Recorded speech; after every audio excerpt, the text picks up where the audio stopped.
কেমন আছিস তুই? কতদিন পর দেখা আমাদের, বলো। তা তো কম করে হলেও 10 বছর হবে। তোর খবর কি? তুই কেমন আছিস? বিয়ে করেছিস নাকি? করেছি তো, 2 বছর হয়েছে বিয়ের বয়স। তোর কি খবর? আর বলিস না, কলেজ থেকে বেরিয়ে আসতে না আসতেই বাবা মা বিয়ে দিয়ে দিল। এখন আমি 2 বাচ্চার মা। তোকে দেখলে তো মনেই হয় না তুই 2 বাচ্চার মা। তা ছেলে মেয়ে কয়টি?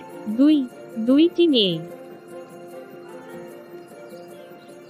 বাহ বাহ, তোর মেয়ে হয়েছে 2টি, আর আমার বিয়ের বয়স 2 বছর।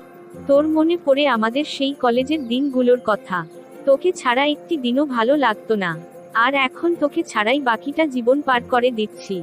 বাদ দে সেই দিনের কথা। এখন তুই তোর মতো, আমিও আমার মতো। ভালো থাকিস। আবার হয়তো কখনো দেখা হবে।